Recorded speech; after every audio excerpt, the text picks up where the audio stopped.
Legislative leaders in North Carolina want to make it tougher for suspects involved in violent crimes to be released before trial. And this call to action comes a month after the fatal stabbing of Irina Zarutska on a light rail train in Charlotte. A proposal by Republicans would take oversight away from local magistrates on creating release conditions that include no longer offering cashless bail. And there's been a lot of debate on why DeCarlos Brown, who was arrested for Zarutska's stabbing, was released earlier this year for another crime on a promise to return to court, and that is despite his long criminal record.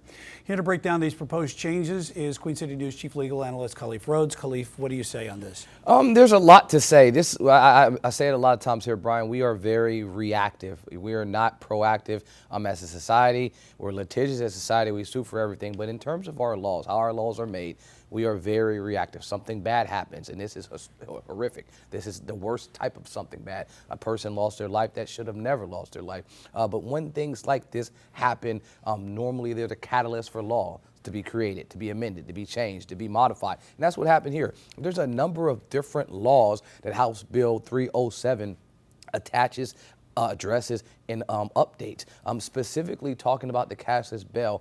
In our statutes right now, 158533, 158534, those are the two statutes that control conditions for release. One of the conditions for release is written promise to appear. Their recommendation, their modification would be to remove that from our entire system. And so we would no longer have a written promise to appear as an option for a judicial official setting conditions. Now it would be unsecured bond, secured bond, some pretrial release, or some ankle monitor following the individual. Those are the recommendations right now. So instead of 5, we'd have 4. I think that's probably the biggest recommendation that I see, or a modification. There are a number of other things, an increase specifically in Mecklenburg County for more district attorneys. Even though a lot of this has been talking about what's happening in the judicial system, we have to remember that the prosecutors, while they interact and work in the judicial system, they're not judges, they're not judicial officials.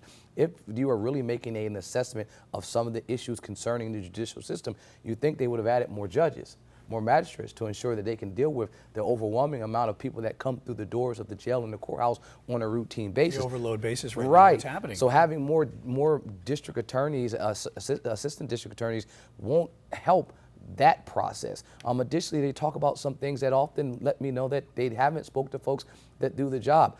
Talking about individuals that are magistrates, setting conditions for release, they may see 400 to 500 cases a night.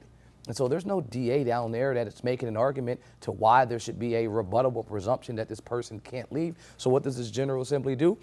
For a number of charges listed in here, they're saying there's going to be a rebuttable presumption that you cannot be released, that no amount of bond will keep the community safe and ensure that this person comes to court. Remember, our statute as it is requires that your judicial official use the least restrictive means, not the most restrictive, the least restrictive. So when you talk about attempting to be tough on crime, that puts you right at contradiction to what the statute actually says.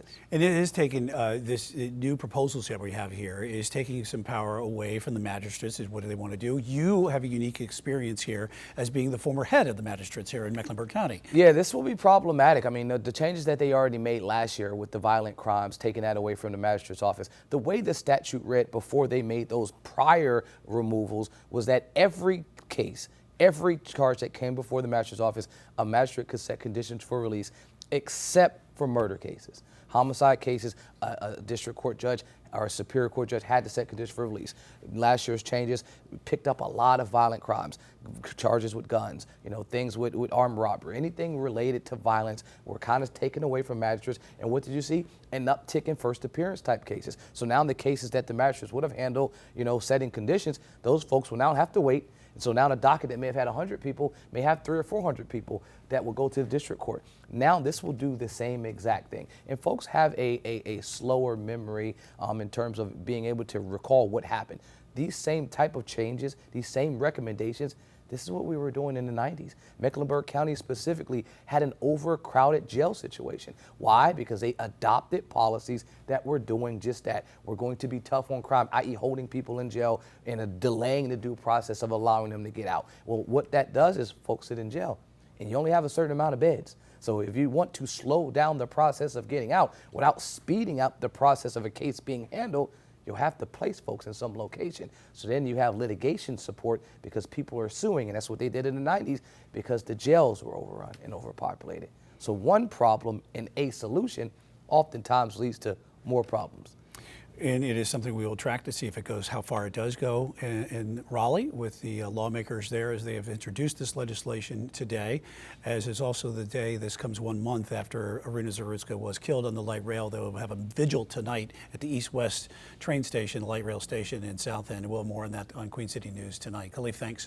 Queen City News Plus. Just search Queen City News on your smart TV's app store.